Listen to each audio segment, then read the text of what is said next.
Rogers here. Hello, good morning. It is May 8th, Thursday, May 8th, 2025, and I've got some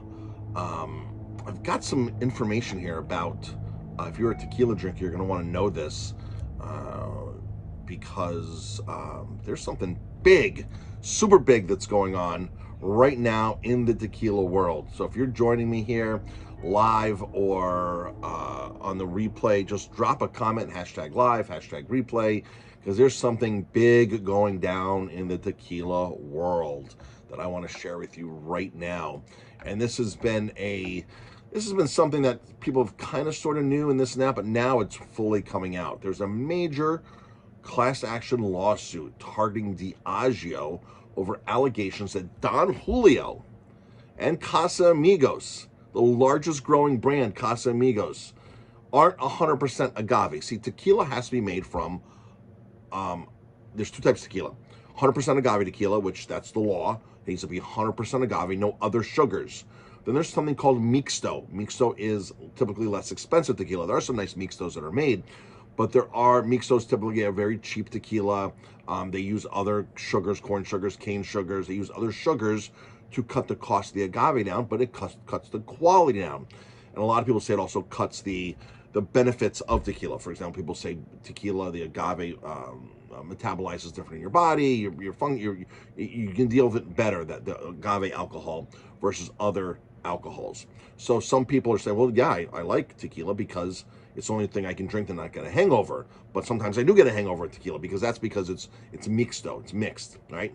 So, but these two brands are not claiming to be mixto. They're claiming to be 100% agave. Now that violates laws if this was the case. So a long swirling rumor in the tequila world has now sparked an official class action lawsuit on none other than Cinco de Mayo 2025.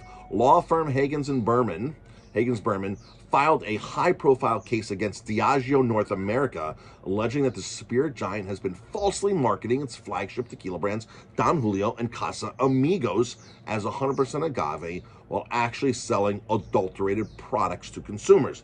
Now, if you don't know Diageo is the largest player in the spirits world. They own hundreds of brands of spirits. They have production facilities all over the world. They are the biggest spirit player out there. They own a lot of brands. They used to own a lot of French wines.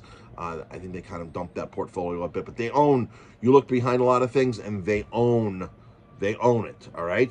So this controversy has been brewing and has finally come to a head. Back in January 13th, when the story first broke, agave farmers were accusing major tequila companies of illegally blending their spirits with cheaper cane alcohol, a practice that directly violates both Mexican and U.S. labeling laws. Independent lab tests reportedly support these allegations, and now those claims are taking center stage in the lawsuit filed in the Eastern District of New York.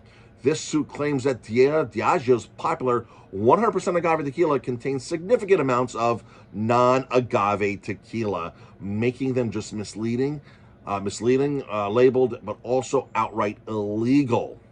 This isn't just a matter of labeling. At the heart of the case is the Additive Free Alliance, which the Additive Free Alliance has gotten Grover's gotten there's been a lot of things around that as well, because you have a guy, Additive Free Alliance, that's going against the big guys, and it's like a mafia down there. Some of the producers in Mexico that we spoke to are actually like, we don't add additives, but we can't say that we're additive free because we don't want to, we want to stay neutral. We want to stay Switzerland. We don't want to be out there and say, well, because if you say you're additive free, you're going against the big guys, and some of them don't want trouble. They just want to make good tequila.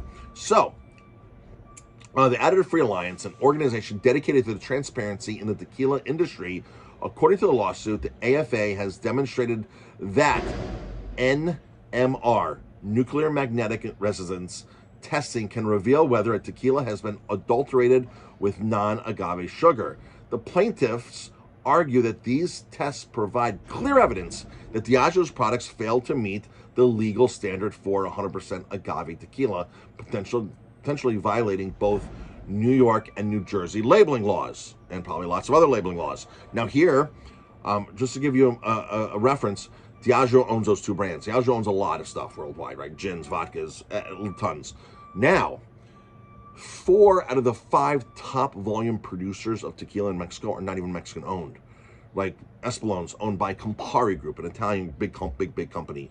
So the top 4 out of the 5 brands aren't even Mexican. Okay, the only real Mexican brand in the top 5 is probably Cuervo. So the stakes for Diageo, a global titan in the alcohol industry, has a lot riding on this case. The company paid nearly $1 billion to acquire Casamigos in 2017. That's George Clooney's brand, Casamigos. $1 billion. I've always said if Sammy Hagar waited to sell his brand another 10 years, that 80 million probably would have turned into 500 million for Cabo Wabo. I think Sammy sold that a little too early because agave spirits, let's face it, are the #1 growing segment. Wine sales are down, beer sales are down, all these sales are down everywhere except tequila sales. Agave sales keep going up and up and up. It's happening. It's real.